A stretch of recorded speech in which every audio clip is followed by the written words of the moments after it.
Mi gafodd y chwaral nesa yma ei gweithio am y tro cyntaf yn 1819 gan ddyn o'r enw Mesach Roberts,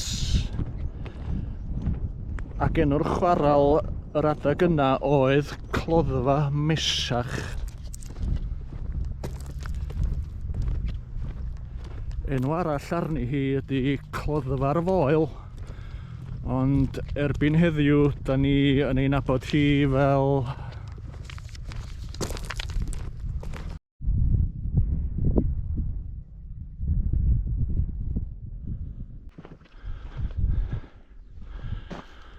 Mae yna waith yn mynd yn ei flaen yma hyd heddiw, ond dydw i ddim am y fynd i'r rhan yna.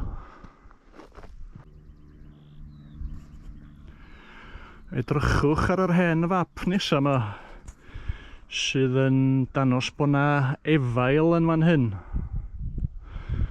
ond ellai bod hi wedi ei chwalu i greu y lôn sydd ochr draw i'r doman.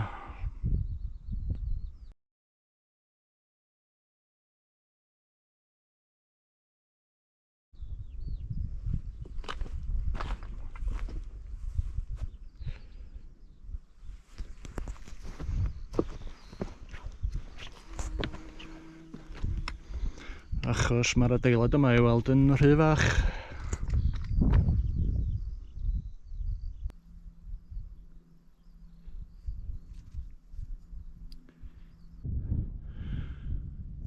Tramffordd oedd yn fan hyn. Oedd yn cael ei defnyddio i symud llechi a cerrig o dwll chwaral mawr. Ond dwi ddim yn gwybod pa mor bell mae'r twnnel yn mynd erbyn hyn.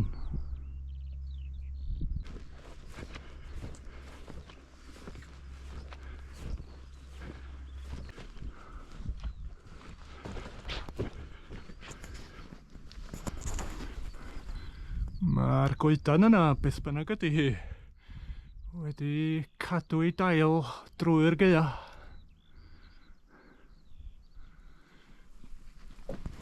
Dwi ddim yn meddwl bod hi'n gynhenid i'r wlad yma da.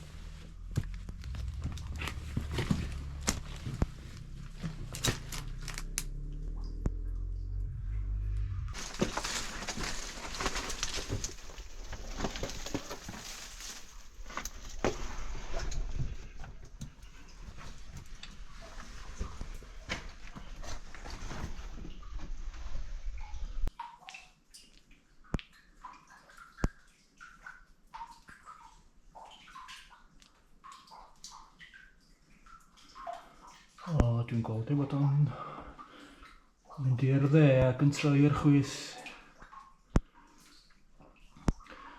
Gobeithio na fydd y dŵr dros y Wellingtons gen i.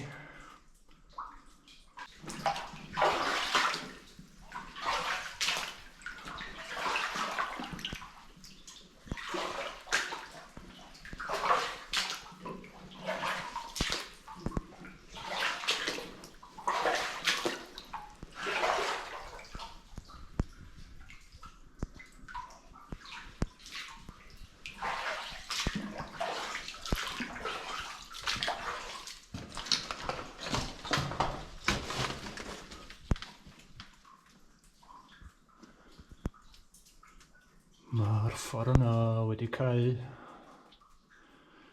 a dwi'n meddwl bod y ffordd yna unwaith yn mynd i'r hen dwll lle oedd Mesach Roberts yn gweithio.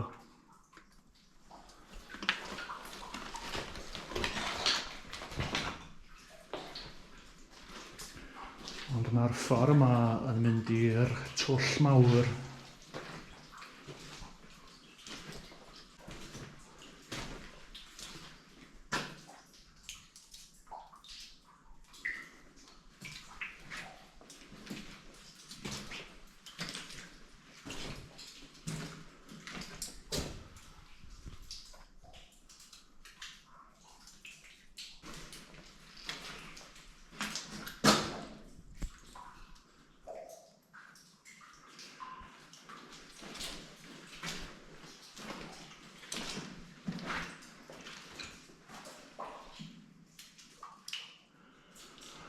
Na dim bom, ond tanc nwy neu gas.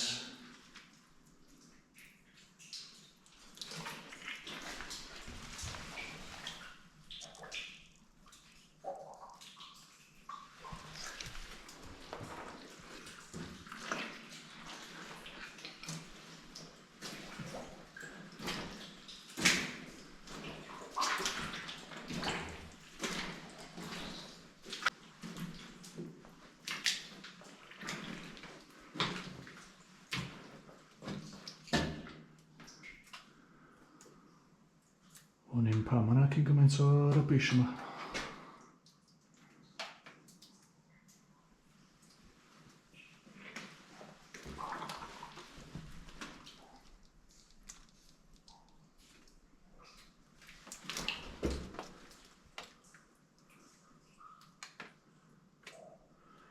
Mae yna lawer o esgyrn anifeiliad.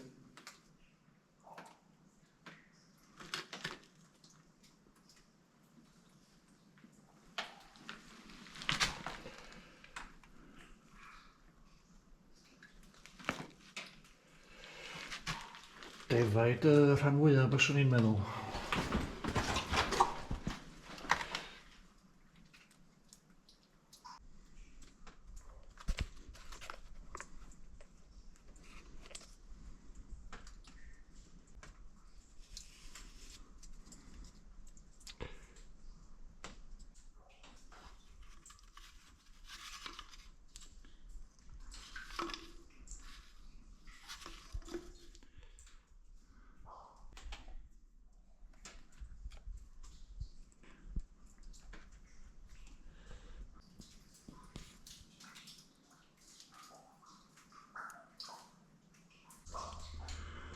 Y rhain oedd yn dal cledra, ac y rhain oedd yn dal y brackets oedd yn dal y cledra, dwi'n meddwl.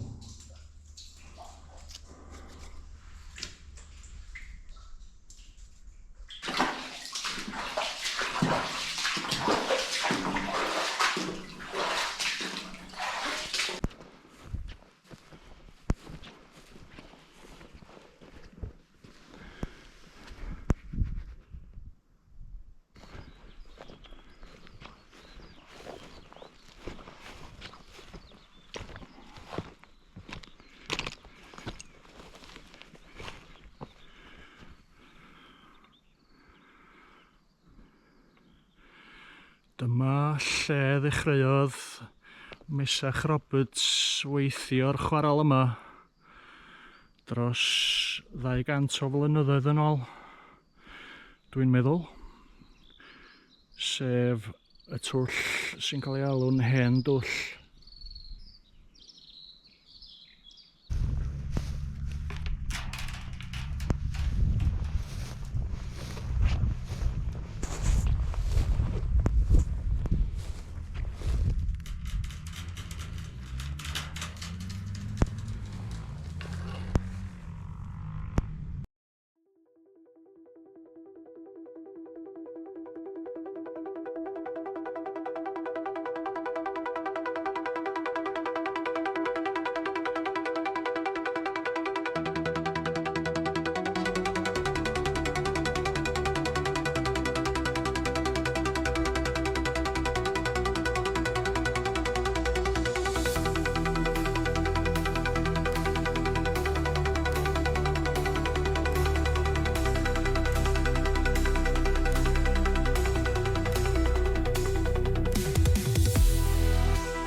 Does na'm golwg o'r twnnel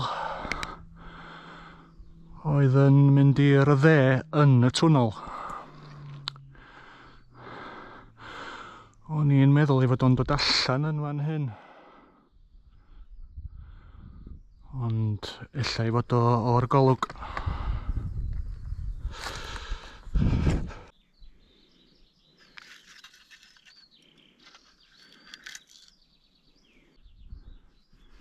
Edrychwch ar y llechan wedi dal ar y graig. Yma yn yr hen dwll chwaral y moel Tryfan.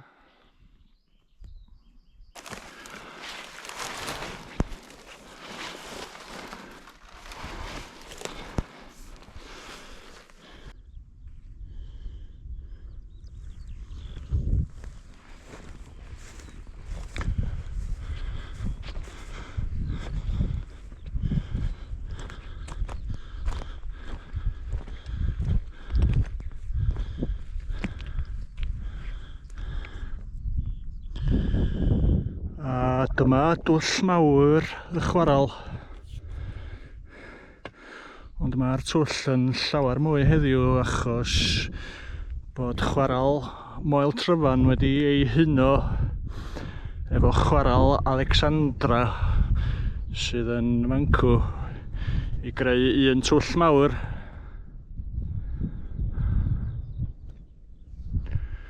Edrychwch ar yr hen map yma sydd yn dangos y darn o dir cael oedd yna rhwng y ddwy chwaral.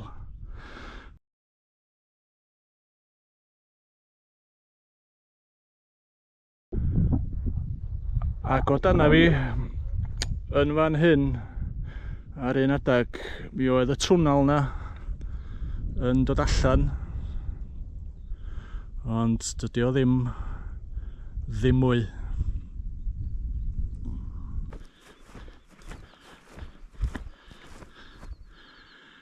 Diolch am wylio a hwyl am y tro.